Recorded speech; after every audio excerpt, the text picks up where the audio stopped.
Welcome all, my dear friends. Let us continue our journey in the world of IPR by a series of question sets of the Patents Act 1970 and the Patents Rules 2003. Questions only can give us freedom from our mental cages. So, never stop questioning. Okay, so with this beautiful thought, let us continue our journey in the question series. Welcome all. My dear friends, let us continue our journey in the world of IPR. Okay, so here take a look at the letters. What are the letters? A, P, P, L, I, C, A, T, I, O, N. Okay, now see. Wow, the enlightened letters make up a word. And what is the word? The word is application. The enlightened words here just constituted a word, and that is application.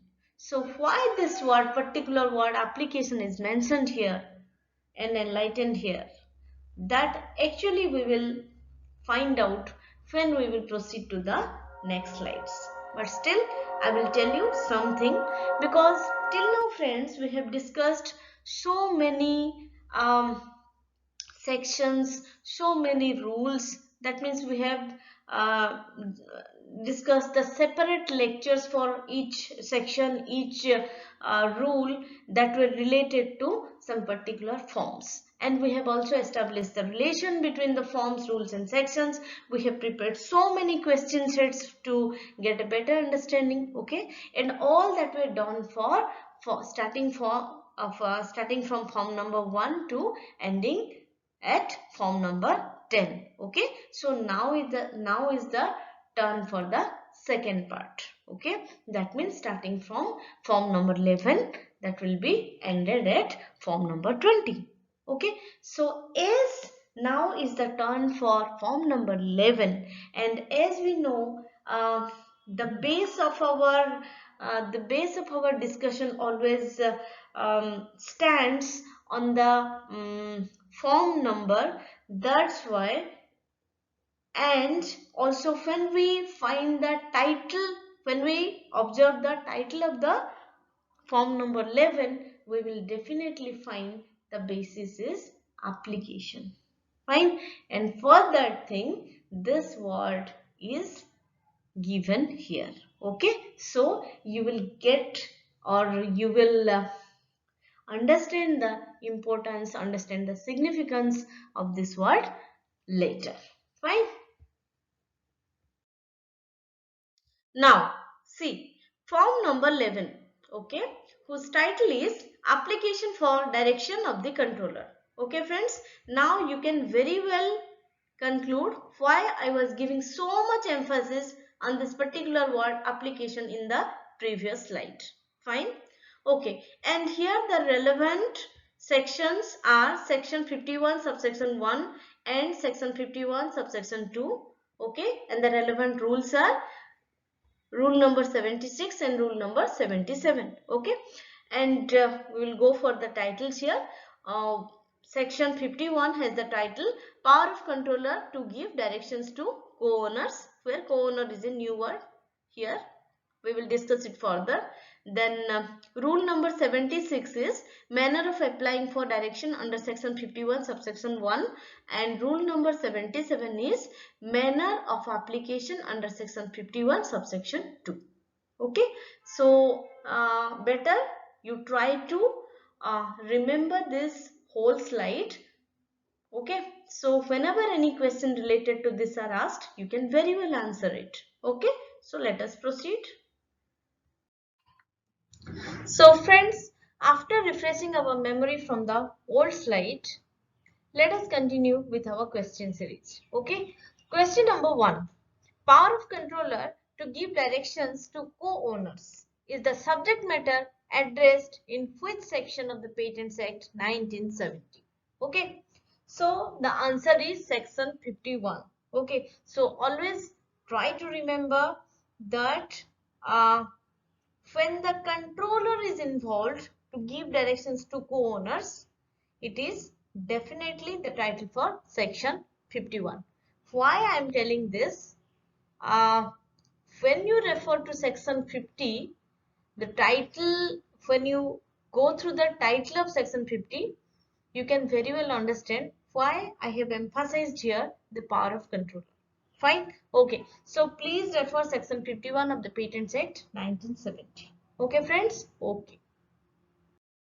Question number 2. The title Manner of applying for directions under section 51 subsection 1 is the subject matter of which rule? The answer is rule number 76. So please refer rule 76 of the Patents Rules 2003. Fine? Okay. Question number 3. The title Manner of application under section 51 subsection 2 is the subject matter of which rule? Answer is rule 77. So please refer rule 77 of the Patents Rules 2003. Question number 4. Where two or more persons are registered as grantee or proprietor of a patent, the controller may, upon application made to him in the prescribed manner by any of those persons, give directions in accordance with the application as to the sale or lease of the patent or any interest therein.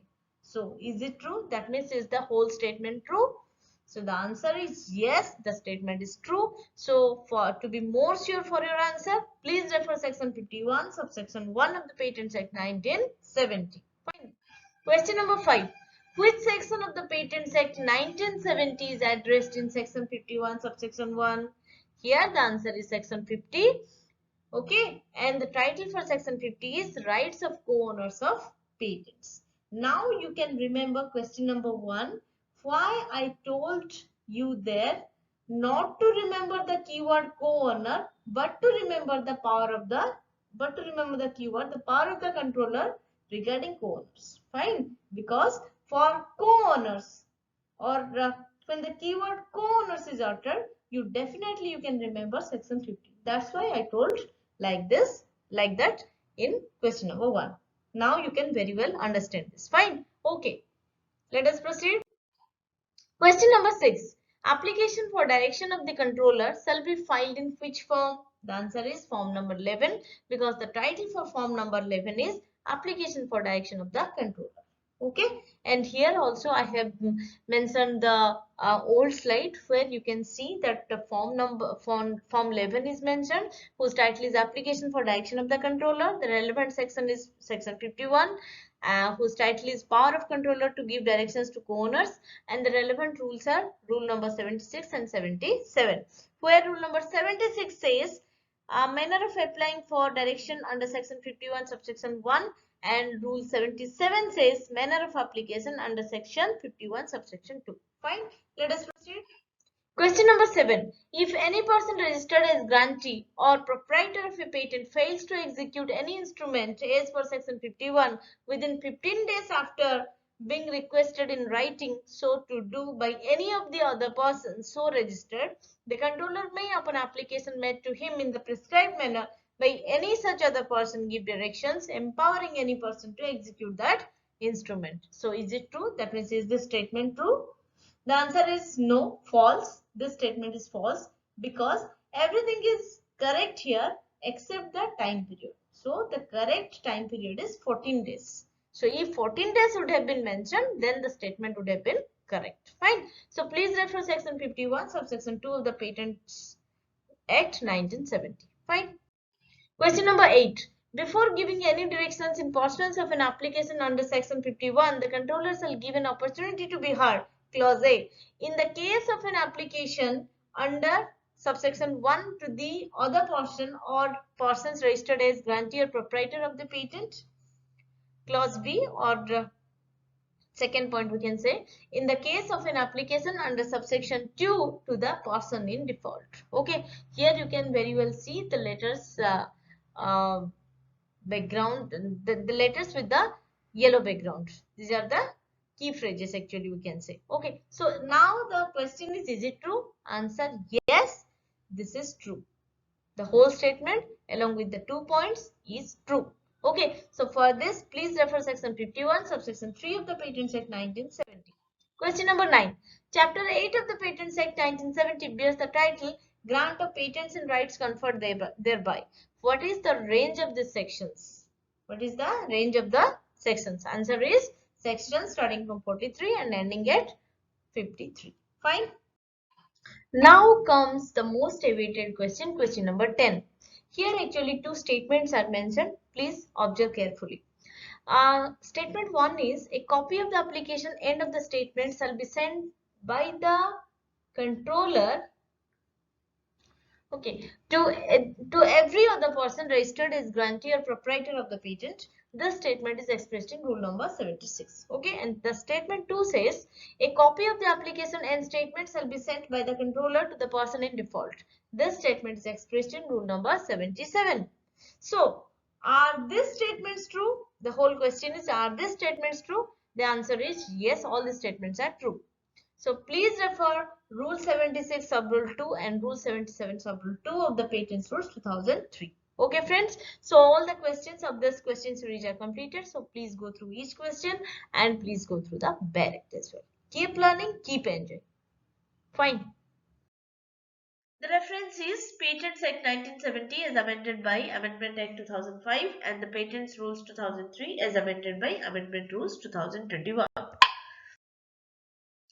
Okay friends, thank you all for watching my video and listening to me. Okay, so please like, share and subscribe the channel and please put down your compliments, comments and queries in the comment box. Thank you. God bless you. Stay safe, stay blessed. Jai Hind.